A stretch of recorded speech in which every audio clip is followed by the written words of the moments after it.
Dobrý deň a vitajte pri sledovaní nášho ďalšieho videa. Povieme si v ňom niečo o kritickom myslení. Čo to je, prečo sa mu náš mozog niekedy vyhýba a ako sa dá použiť v praxi. Napríklad v diskusii so starými rodičmi, ale aj pri citlivých témach, ktoré rozdeľujú spoločnosť.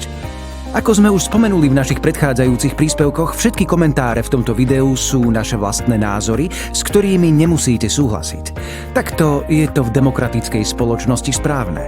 Pevne však veríme, že nesúhlas s našimi názormi nejako neobmedzuje naše právo ich vyjadriť. Tak poďme na to. Začneme stručným výletom do sveta antropológie. Viete, ako dlho sa vyvíjal ľudský mozog? Niektoré odhady hovoria až o 6 miliónov rokov. Bolo to v čase, keď sme museli hľadať potravu a utekať pred nebezpečenstvom, nie analyzovať štatistiky. Z evolučného hľadiska je preto náš mozog nastavený hlavne na 3 veci. Na rýchlosť, šetrenie energie a vytváranie jednoduchých príbehov. To je dôvod, prečo máme radi rýchle vysvetlenia a krátke videá na Instagrame, milujeme jednoznačných hrdinov, ktorí sú buď úplne dobrí alebo úplne zlí a niekedy robíme unáhlené závery. Náš mozog totiž nemá rád neistotu. Keď niečomu nerozumie alebo nemá dostatok informácií, tak si ich rýchlo domyslí, aby mu svet okolo neho znovu dával zmysel. Emócie sú pritom často na prvom mieste. Naša prirodzená reakcia na novú informáciu je často nejaký pocit. Hnev, strach, radosť alebo nostalgia. A až potom hľadáme argumenty, aby sme si naše pocity zdôvodnili. To z nás nerobí zlých ľudí. To z nás robí úplne normálnych ľudí. A práve preto potrebujeme kritické myslenie. Nie preto, že by sme boli hlúpi, ale preto, že sme veľmi ľudskí.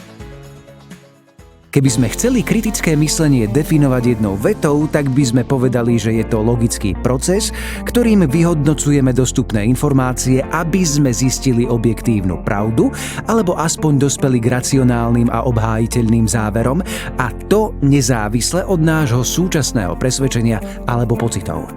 Kritické myslenie teda nie je destinácia, ale skôr cesta. Niečo ako mentálna GPS-ka v našej hlave, ktorá naviguje spôsob, akým rozmýšľame. Nevyhnutne sa pritom môže stať, že kritickým myslením objavíme miesta, ktoré sa nám nebudú páčiť. A to niekedy až do takej miery, že sa ich budeme snažiť ututlať, aby sme ich nemali na očiach, alebo aby ich iní ľudia vôbec nenašli. Každý deň počúvame zaručené pravdy zo všetkých strán. Že korupcia je všade, že Slovákom v zahraničí na Slovensku nezáleží, že za socializmu sa žilo lepšie, alebo že Američania dali Rusku prísľub, že NATO sa nebude rozšírovať na východ. Ako však zistíme, ktoré z týchto tvrdení sú pravdivé? Poďme si teraz zapnúť tú mentálnu GPS-ku v našej hlave a sledujme ju krok za krokom. Na začiatok potrebujeme odvahu. A to odvahu si priznať, že možno nepoznáme celú pravdu, alebo sme sa možno zasekli v slepej uličke. Ďalším krokom je snaha pozbierať skutočné kúsky reality. Nie klebety, názory iných ľudí, zanietené vyjadrenia politikov alebo lajky na sociálnych sieťach. V ideálnom prípade nájdeme o tvrdení nejaký dôkaz. Je to niekde napísané na papieri alebo aspoň v e-mailovej správe? Existuje o tom nahrávka? Aká je dôveryhodnosť zdroja, z ktorého vychádzame? Podpísal to predstaviteľ nejakej krajiny, alebo to vytvorila umelá inteligencia a niekto to len zavesil na Facebook? Ďalším krokom je hľadanie súvislostí medzi jednotlivými skutočnosťami. Čo bolo príčinou a čo dôsledkom? Predstavte si, že si ráno zabudnete doma dáždnik a o 10 minút začne pršať. To, že ste si dáždnik zabudli, dážď naozaj nespôsobilo. Pršať začalo preto, lebo slnko zohrialo vodu na zemskom povrchu do takej miery, že sa z nej začala vyparovať vodná para, ktorú potom chladnejší vzduch v atmosfére zmenil naspäť na drobné kvapôčky vody, a keď sa tie kvapky vody stali príliš ťažké na to, aby sa v atmosfére udržali, tak začali padať na zem, lebo gravitácia. Naša zábudlivosť alebo aj skutočnosť, že sme tie kvapôčky vody v atmosfére na vlastné oči nevideli, nemajú s prírodným cyklom nič spoločné. Je to objektívna pravda nezávisle od toho, čo si o nej myslíme, alebo aký z nej máme pocit. Taktiež si všimnite, že často najprv vidíme dôsledok a až potom hľadáme jeho príčinu. Inými slovami, ideme od konca. Prečo padá dážď na Zem? Lebo gravitácia. Prečo sa vodná para v atmosfére mení naspäť na kvapky vody? Lebo chladnejší vzduch. A odkiaľ sa tá vodná para v atmosfére vzala? No predsa z vody, ktorá sa vyparila zo zemského povrchu, lebo slnko. Ako sme už spomenuli, náš mozog nemá rád neistotu ani strach z nepoznaného. Podvedome preto hľadá jednoduché vysvetlenia, aby zaplátal diery vo faktoch, ktoré nemá k dispozícii alebo ktorým nerozumie, a opätovne tak nastolil pocit bezpečia. Na ceste kritického myslenia preto potrebujeme ešte jednu vec. A to je ostražitosť, aby sme sa vyhli dvom najčastejším pascám. Prvá pasca je, keď nemáme k dispozícii všetky fakty, len my sami o tom ešte nevieme. Náš mozog si ich preto domyslí, aby mu svet okolo neho znovu dával zmysel. Je to podobné, ako keď si vikingovia mysleli, že hromy a blesky privoláva Thor. Antickí Gréci zasa verili, že to bol samotný Zeus, najvyšší vládca nebies. Nič z toho nebola pravda, len oni sami o tom ešte nevedeli, pretože nepoznali fyzikálne zákony o počasí. Druhá pasca je, keď máme k dispozícii všetky fakty, ale pochopíme ich nesprávne. Alebo ich aj správne pochopíme, ale výsledok sa nám nepáči, pretože ohrozuje naše hlboko zakorenené názory alebo reputáciu. Náš mozog sa začne brániť tým, že informáciu zametie pod koberec, alebo zaútočí na osobu messengera, posla, ktorý nám tú informáciu len oznámil, ale sám ju nespôsobil. Začneme mu nadávať, obviníme ho z nenávisti, napadneme jeho rodinných príslušníkov, zmeníme tému, alebo si vymyslíme novú verziu reality. Je to podobné, ako keď bol Galileo odsúdený na domáce väzenie, pretože tvrdil, že Zem sa točí okolo Slnka. Bola to objektívna pravda, nezávisle od toho, čo si o tom mysleli iní ľudia. Jeho posolstvo však bolo v rozpore s presvedčením iných ľudí do takej miery, že ho odsúdili na doživotie. No a teraz, keď poznáme základné kroky a úskalia na ceste kritického myslenia, poďme si ho ukázať na 3 skutočných príkladoch. Začneme témou, ktorá vyvoláva na Slovensku zmiešané reakcie, a tým je členstvo Ukrajiny v NATO. Jeden z argumentov, ktoré rezonujú vo verejnej diskusii, je ten, že Ukrajina by nemala byť do NATO prijatá, a to z 2 dôvodov. Po prvé, lebo to Rusko nechce. A po druhé, lebo Američania dali Rusku prísľub, že NATO sa nebude rozšírovať na východ. Poďme sa teraz pozrieť na tieto tvrdenia krok za krokom.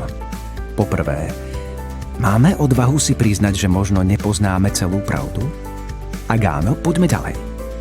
Sme si istí, že máme k dispozícii všetky dostupné fakty alebo aj nejaký dôkaz?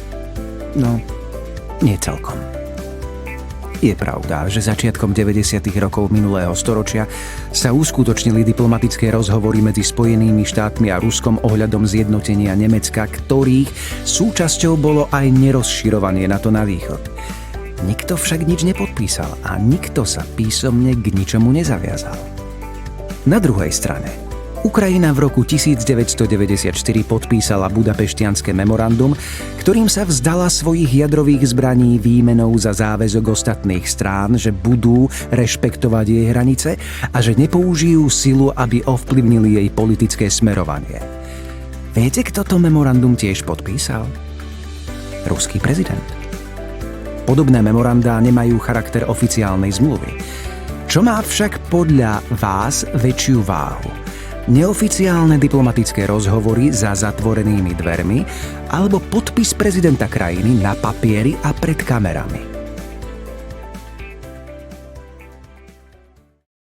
Ak ste trochu zvedavejší a vyhľadáte si údaje o Budapešťanskom memorande, tak zistíte, že Rusko teraz tvrdí, že svojím podpisom sa nezaviazalo uznávať výsledok štátneho prevratu. Inými slovami, Rusko bude rešpektovať hranice Ukrajiny len dovtedy, kým bude s jej politickým smerovaním súhlasiť. Ak s ním ale súhlasiť nebude, tak ho nazve prevratom a hotovo. Toto je klasický príklad druhej pasce. Rusko už viac ako 4 roky používa vojenskú silu práve na to, aby zmenilo politické smerovanie Ukrajiny. Robí teda presný opak toho, k čomu sa zaviazalo v Budapešti. A je to presne to isté, čo urobil Sovietsky zväz v roku 1968, keď použil vojenskú silu, aby zabránil prevratu vo vtedajšom Československu. Poďme o krok ďalej.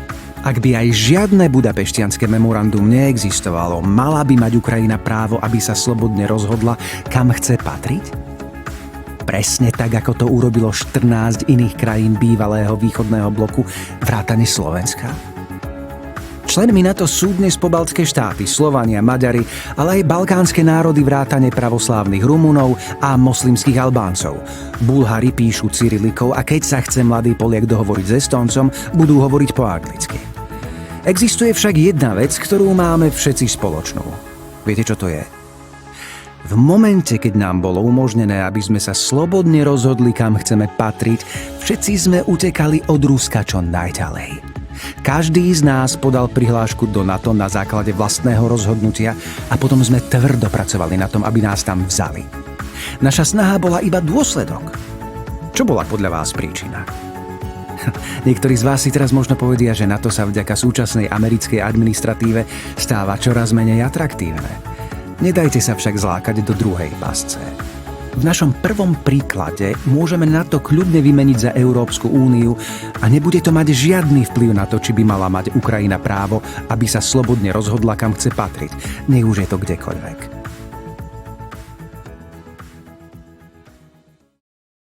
V našom druhom príklade sa pozrieme na korupciu. Poďme si teraz pripomenúť, čo vlastne korupcia je a čo spôsobuje v dlhodobom horizonte. Povedané veľmi jednoducho, korupcia je, keď zneužijeme verejné peniaze na vlastné obohatenie sa. Postavíme si napríklad súkromnú haciendu z dotácií na rozvoj cestovného ruchu alebo zaplatíme 17 miliónov eur z verejných peňazí za budovu, ktorá má hodnotu len 7 miliónov. Ten rozdiel 10 miliónov by štát mohol kľudne použiť niekde inde, napríklad na opravu nemocničného oddelenia, rekonštrukciu mosta, nákup nových autobusov, podporu mladých rodín alebo farmárov, alebo na vedecké a kultúrne granty. Namiesto toho, tých 10 miliónov skončí vo vreckách politikov a ich ľudí. Patria sem napríklad majitelia schránkových firiem, právnici a účtovníci, ktorí im tie firmy pomôžu založiť, realitní znalci, ktorí vypracujú tie správne posudky, vyšetrovatelia, prokurátori a sudcovia, ktorí nezistia porušenie zákona, poslanci, ktorí zmenia nepohodlné zákony, ale aj šikovní marketingoví špecialisti, ktorí odvedú pozornosť ľudí iným smerom, napríklad na prevrat gruzínskou légiou, 3 záchody alebo červené karafiáty na MDŽ. Je pritom takmer úplne jedno, akým smerom pozornosť ľudí odvedieme. Dôležité je hlavne to, aby sme v nich vyvolali silné emócie a prestali si všímať, že práve niekde zmizlo 10 miliónov. Dáme im pozlátko pre straku, čo sa bliští a oni nám na to skočia. Problém však je, že keď to takto funguje 30 rokov, tak tých 10 miliónov, o ktoré štát prišiel na jednej jedinej zákazke, kľudne narastie aj na 10 miliárd, alebo aj niekoľkonásobne viac. Sú to všetko peniaze, ktoré neboli investované do verejných oblastí a po 3 desaťročiach začne byť ich nedostatok čoraz okatejší. Začnú padať mosty, zrážať sa vlaky, na lekárske vyšetrenie budete čakať pol roka, najbližšieho lekára špecialistu nájdete 60 km od bydliska, študenti budú stále bývať na plesnivých internátoch, po 40 rokoch práce dostanete mesačný dôchodok 500 eur a krásnu hôrku neopravíme ani 14 rokov po požiari. Niektorí z vás si teraz možno povedia, že korupcia je aj na západe. Samozrejme, nemýlme si však komára so somárom. Vedeli ste napríklad, že v Británii odstúpil poslanec parlamentu, keď sa prišlo na to, že spreneveril asi 2000 libier daňových poplatníkov na vyčistenie vodnej priekopy okolo svojho vidieckého sídla? V Austrálii zasa odstúpila predsedníčka dolnej komory parlamentu, lebo použila $5000 daňových poplatníkov na let helikoptérov do 70 km vzdialeného mesta, aby sa zúčastnila na stretnutí so sponzormi svojej politickej strany. Vo Francúzsku zasa nedávno odsúdili bývalého prezidenta Nicolasa Sarkozyho za korupciu na 5 rokov. Viete prečo? Lebo ho dostihol právny štát, nezávislá prokuratúra a súdy. Viete si niečo z toho predstaviť na Slovensku? Podobné príklady tu vyznievajú ako zážitky Alice v krajine zázrakov, ktorá je ešte k tomu zhúlená a má v sebe 10,5 deci. A vedeli ste, že Francúzom trvala oprava katedrály Notre Dame iba 5,5 roka a že francúzske vlaky medzi Parížom a Lyonom dosahujú priemernú rýchlosť 230 km za hodinu, na rovných úsekoch aj 300? Teraz si predstavte, že by takouto rýchlosťou išiel z Bratislavy do Košíc rýchlik Tatran, pýcha slovenských železníc. Veď by mu nezhorel iba rušeň, ale aj koľajnice pod kolesami. Napadlo vás niekedy, prečo majú krajiny bývalého východného bloku zdanlivo oveľa väčšie problémy s korupciou a právnym štátom ako krajiny na západe? Ostaňme ešte na chvíľu vo Francúzsku. Viete, ako tam vyzerá písomka z dejepisu na gymnáziu? Študenti na nej dostanú len jednu jedinú otázku. Vysvetlite dopad francúzskej revolúcie na súčasnú francúzsku spoločnosť. To je všetko. Všimnite si, že sa ich nepýtajú, v ktorom roku tá revolúcia bola, alebo komu v nej zoťali hlavu. Toto všetko si vedia nájsť na internete za 20 sekúnd. Oveľa dôležitejšie je, aby pochopili súvislosti medzi jednotlivými udalosťami a aké to malo dôsledky. Podobná písomka na Slovensku by mohla vyzerať asi takto. Vysvetlite dopad víťazného februára a nežnej revolúcie na súčasnú slovenskú spoločnosť. O čom by ste písali vy? O náboženskej slobode, podnikaní, možnosti cestovania? My by sme písali o rozdieloch medzi centrálne plánovaným hospodárstvom a trhovou ekonomikou. Začali by sme tým, ako víťazný február všetko znárodnil a súkromné vlastníctvo takmer prestalo existovať. Postupom času to vytvorilo nedostatkovú ekonomiku, ktorá produkovala nekvalitné výrobky. Pamätáte sa, ako ste museli čakať na nové auto 2 roky a potom ste dostali hnedú 120-ku, ktorej o 3 mesiace odišiel chladič alebo klinový remeň? Bolo to preto, lebo súdruhovia v Škodovke nemali motiváciu zvyšovať objem a kvalitu svojej výroby. Továreň nevlastnili, takže prípadné zisky išli štátu. A keď niečo nie je vaše, nemáte prirodzený záujem sa o to starať.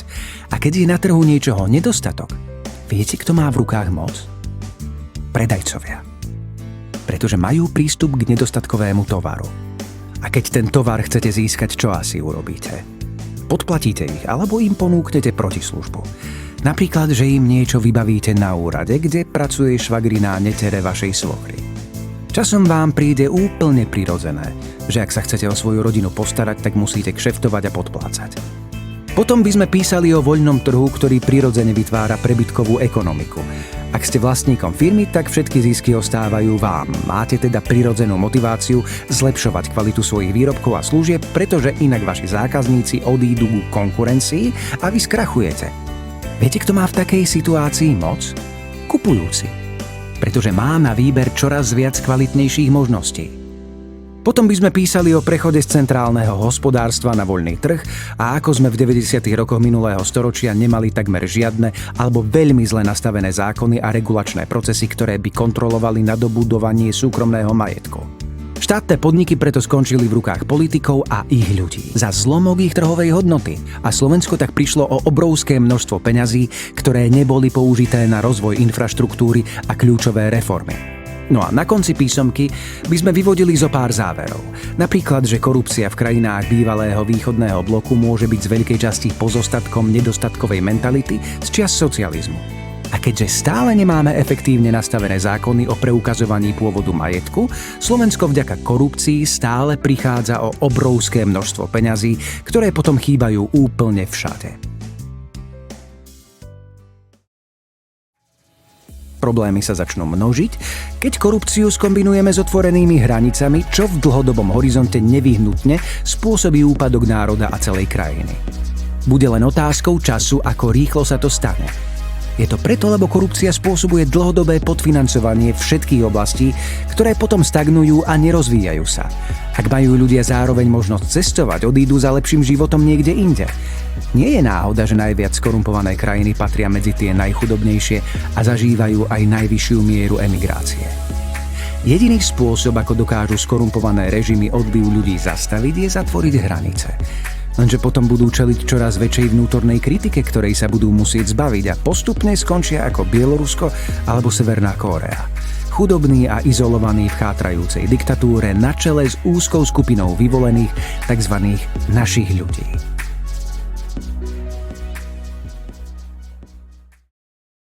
Pri príprave tohto videa sme si nemohli nevšimnúť realitu Ruskej federácie.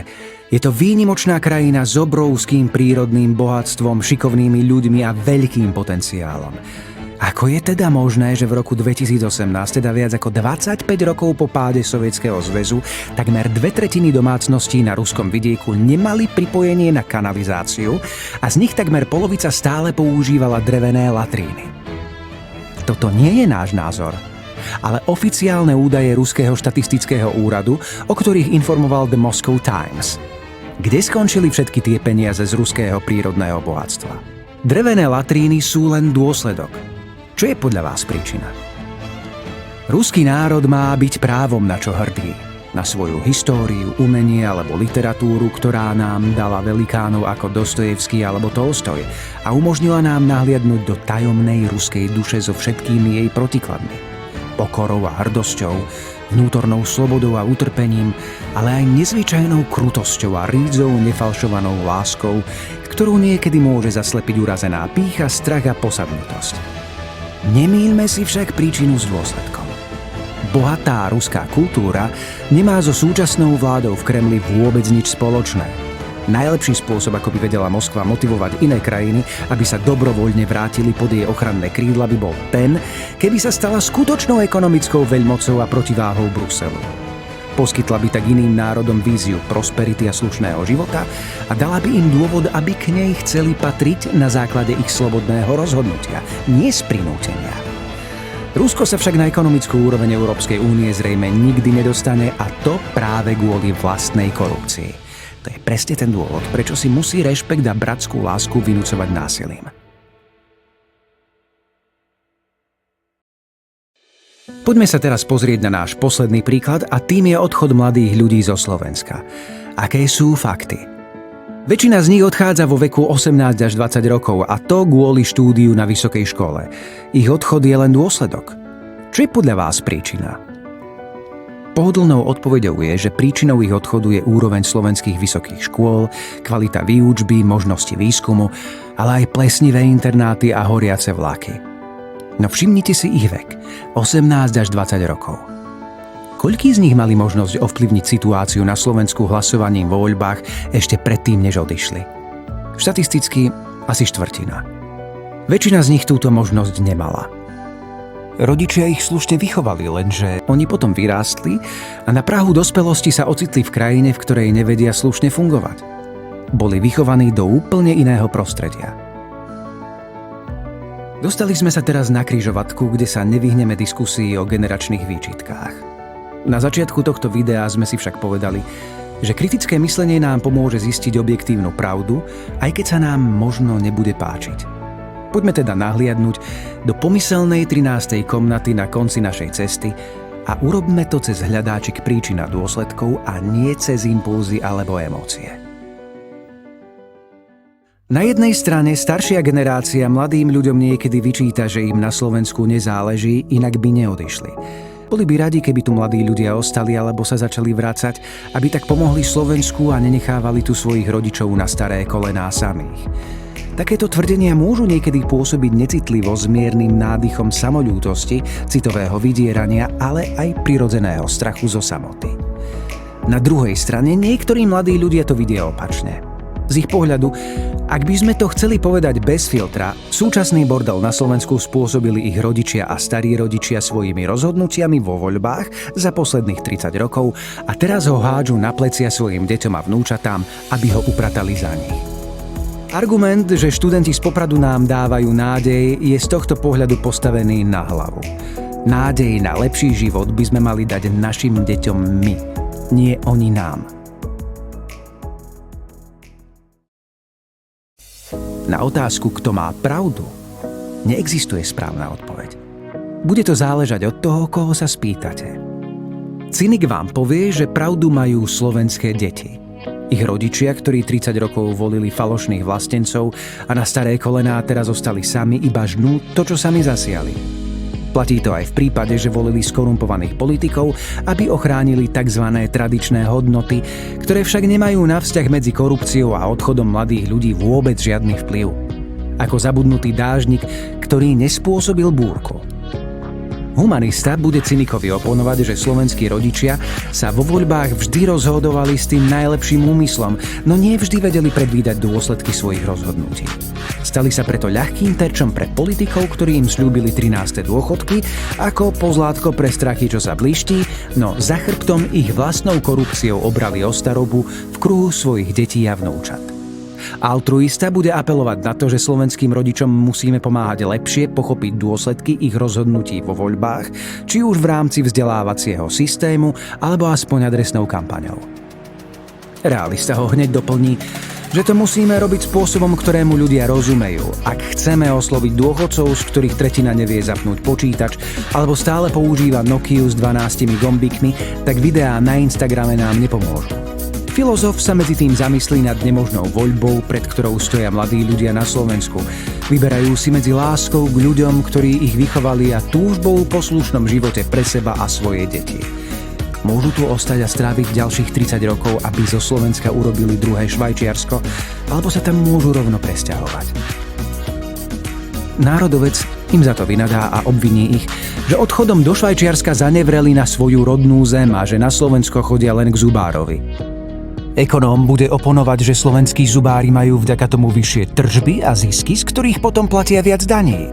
Logickým krokom by teda mohlo byť, že budeme podporovať vznik nových zubných ambulancií. No a pragmatik nakoniec všetkých vyzve, aby sa ukľudnili. Poukáže na to, že láska k Ukrajine a snaha pre ňu niečo urobiť nijako nesúvisí s tým, kde fyzicky žijete. Ako zabudnutý dážnik, ktorý nespôsobil búrku. Tisícky Slovákov stále volia zo zahraničia. Sledujú dianie doma a podporujú zmysluplné projekty. A tisícky Slovákov na Slovensku nerobia z toho vôbec nič. Pragmatik v odchode mladých ľudí nevidí zradu ani výčitky. Vidí v ňom príčinu a dôsledok.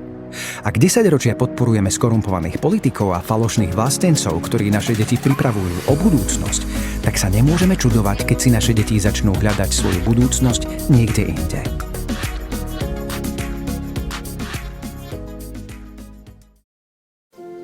Práve sme si ukázali, že aj kritické myslenie má svoje limity.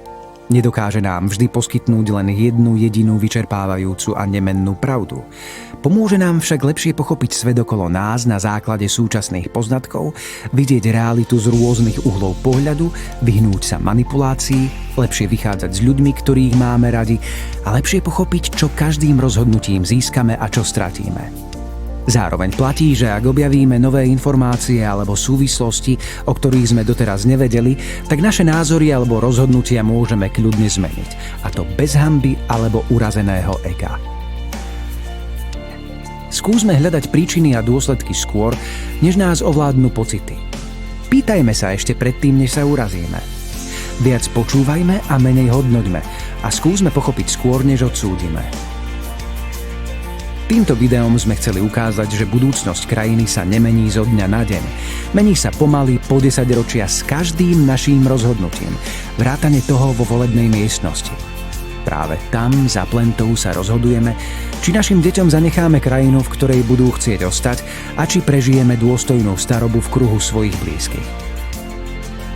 Rozmýšľajme teda zodpovedne a s rozvahou. Nedajme sa odlákať pozlátkom pre strachy, čo sa blíšti, a dajme našim deťom a vnúčatám šancu na lepší život. Nie v Anglicku, Česku alebo v Nemecku, ale práve tu, v ich rodnej krajine.